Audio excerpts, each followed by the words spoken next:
Ladies and gentlemen, I'm going to invoke StooDogg rule number 1, the prime directive. If you don't have an idea for a YouTube video, simply steal from Professor Curious. Honkai Star Rail. If there's a better use of my time, I don't want to know about it.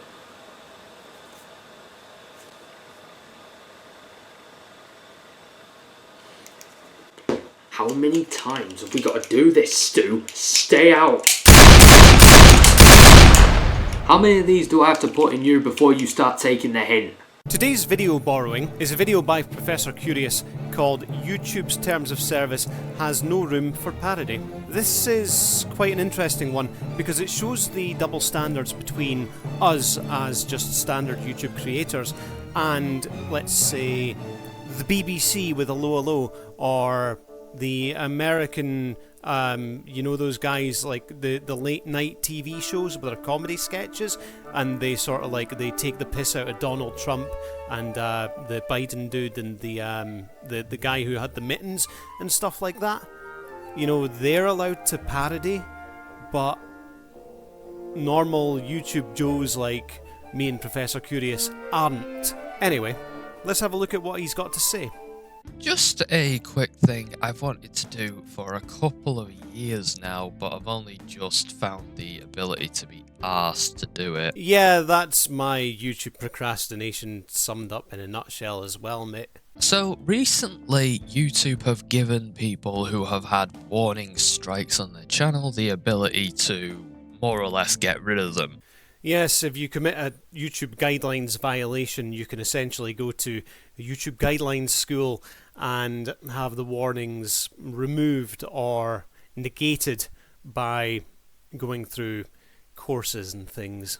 I'm not sure how I feel about this, ladies and gentlemen, because if someone who is a habitual offender habitually offends and is like, oh well, that's a shame, I just got another strike, oh well, I'll just go to school again about it and beep, done. The warning's gone, and then they're back to offending again. You're able to file an appeal to say, I'm a good boy now, and they go away. And like YouTube always does, whether it's with copyright claims or whatever, they basically treat you like an idiot, make you watch a bunch of videos, and then do a stupid fucking quiz, so that you can basically safely say you know what racism is, regardless of what the actual reason was that you got the strike to begin with. For those who don't remember or don't know, in 2021, I believe it was, I managed to get my channel a hate speech strike for making fun of Andrew Velasco's sudden heel turn against the LGBT community. You called out somebody else for being a dickhead, and the other person didn't get a punishment for it, but you did, for calling them out. Despite the fact that this guy seems to think that molesting animals and children is a perfectly valid pastime. Yeah, Andrew Velasco, I would say R.I.P., but just R.I. Rest in. I don't want him to rest in peace, to be honest. The guy deserves to be in hell, but the guy never got any form of punishment in life from authorities or from YouTube, for that matter, for broadcasting his views on animals and children. He apparently came out as disliking gay people because for some reason that was where he drew the line, apparently. Then he proceeded to be gay several times before he finally kicked the bucket, so whatever. Ladies and gentlemen, that is what is called an innocence mechanism. Now, essentially, what it is that if someone feels that they're being called out about something, they literally reach for every single protected group you can think of and pretend to be part of it. Ladies and gentlemen, a horrific online troll and abuser by the name of JJ Plagiarisms pulled the same card against me.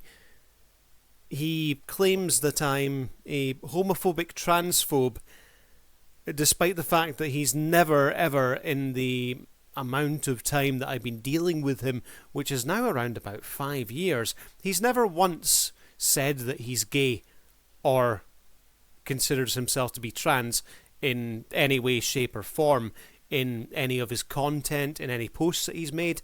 So by calling me a homophobic transphobe, he's essentially he's attempting to form a defense of himself by calling out the other person's character, by essentially creating a fiction which in no way reflects reality.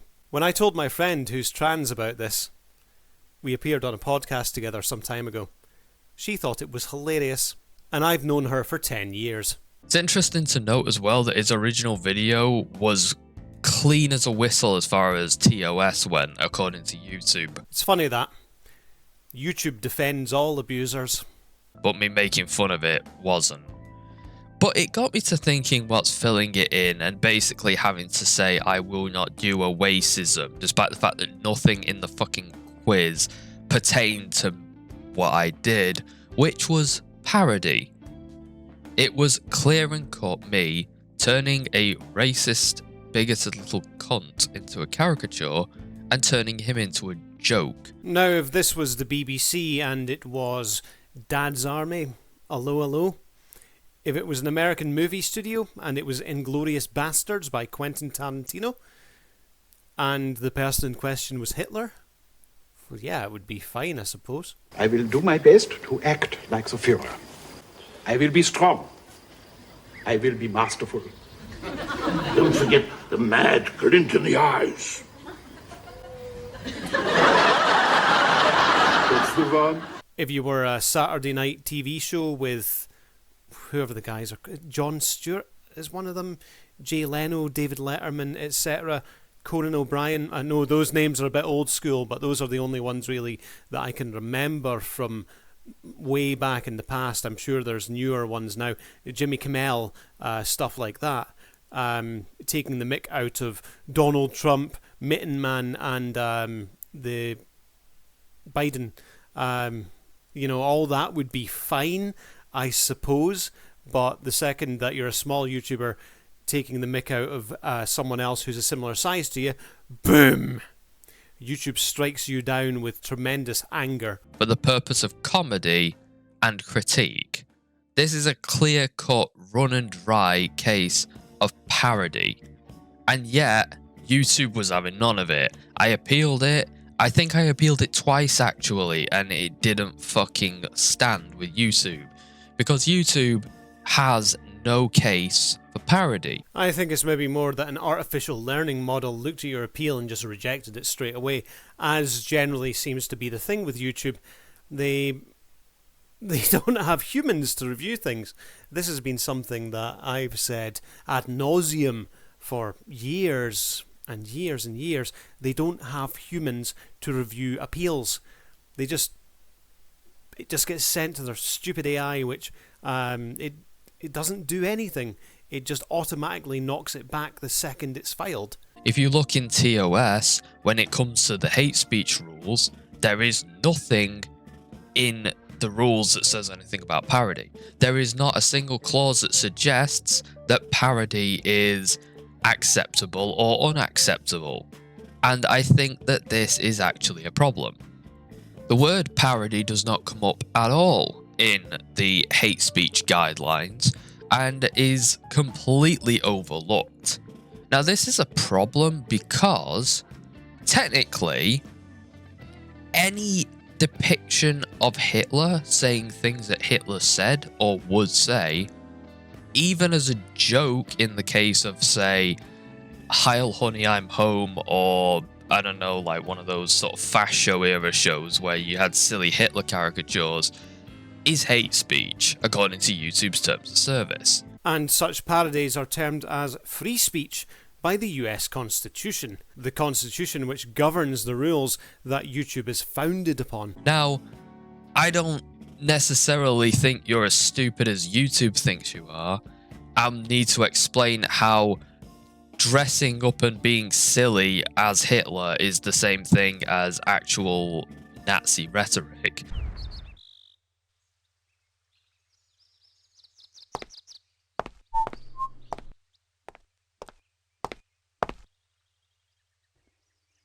Herr Hitler!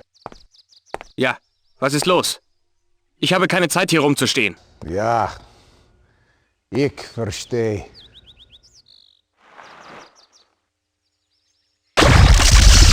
and yet somehow YouTube can't see the distinction, or refuses to see the distinction. Or they're unable to reprogram a bot system to understand the distinction. Program a robot to do something. It can do it for free. Hire a person to do it. You're paying them. You're providing them with a pension. You're providing them with the required American healthcare stuff. You're paying a person 30 grand a year, whatever, to do a job that you can't be arsed. Just write a dodgy guideline and program a robot thing to do it for you for free. Now, I understand the can of worms. I do. I understand the fact that if you start allowing parody hate speech, you are opening the door for shit munchers like Andrew Velasco and Ronnie Vane and Cranium and those kinds of people who are bigoted to the core to basically just say bigoted things and then say, oh, well, it was parody, and maybe get away with it. I understand that that would be a problem, that a lot of people would scream parody the second that they get called out for hate speech. It's just a joke, bruh. My meme's in it. The problem is, though, it's not like YouTube have ever said that. It's not like YouTube have said, look, once you start allowing it as a joke or allowing it as a form of critique that ridicules people, then it opens the door to people doing it more. They don't say that. They don't address it at all, which is why I believe it was overlooked and not just ruled out.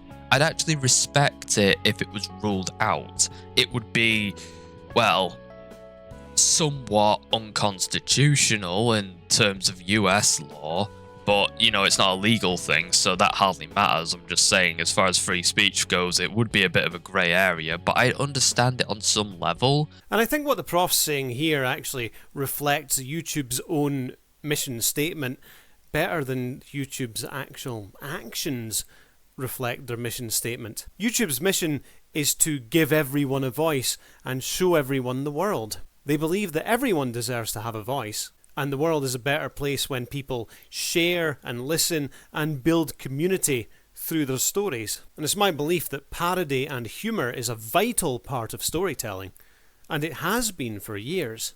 Let's go back to the 1700s.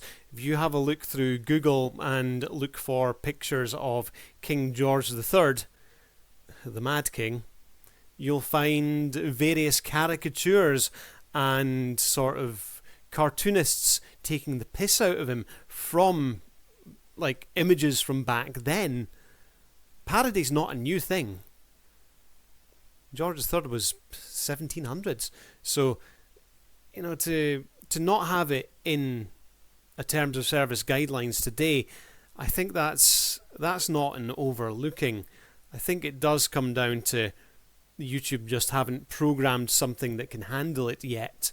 But it's not the thing. That's not what they've done. What they've done is completely overlooked something that I honestly think puts a lot of people in a bad light now. Because a lot of people who want to make fun of monstrous individuals.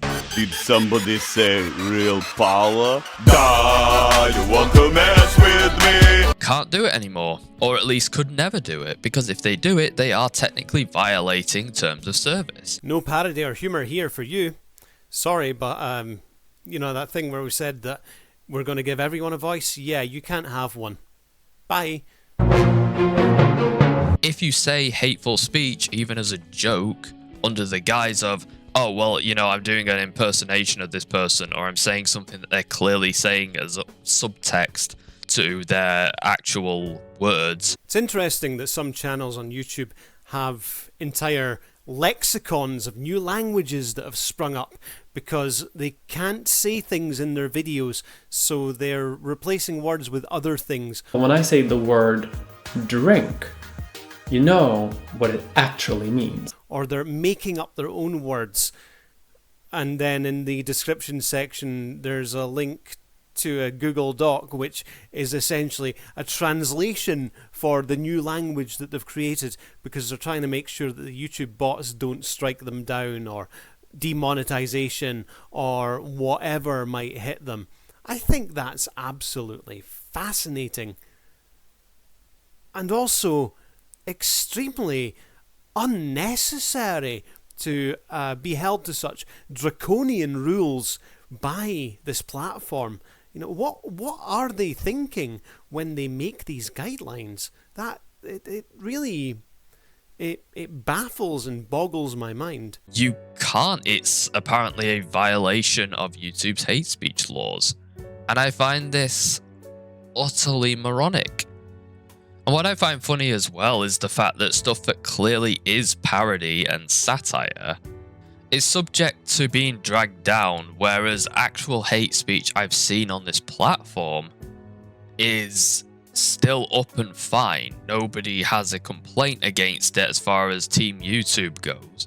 There's no issue with video thumbnails which depict gay people and various ethnic minorities in a bad light that is unfair, not criticism, just hate speech, and yet these people seem to think it's fine.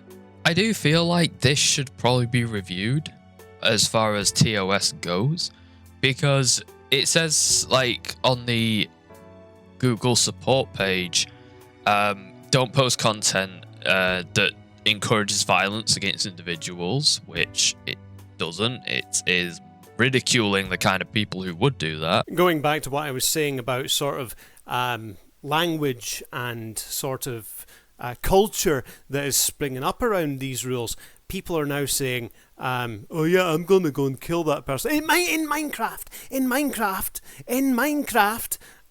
when they are sort of talking about physical violence in videos towards people. And do not incite hatred, which again it doesn't. It ridicules the kind of people who incite hatred. In my honest personal opinion, I think YouTube should take a look at it and maybe have a policy on parody. I'm not saying that they should make parody an exemption necessarily, because it's their site, and honestly I do get the argument that if parody becomes an exemption, then people are going to start taking the piss like they always do. But that would at least be an answer, instead of this black hole of vagary, which is just what we have at the moment. I don't know, maybe instead of just copying every other website and stealing features from it, YouTube could actually look at itself and try to make itself a little more stable and worthwhile every now and then. That's the thing about YouTube, it doesn't know what it wants to be. Does it want to be Twitter, Facebook, Reddit with its community posting thing? Does it want to be TikTok with its short videos? Does it want to be Twitch with its live streaming? It's a very, well, I guess it's not bipolar if there's more than two facets that it's involving itself in.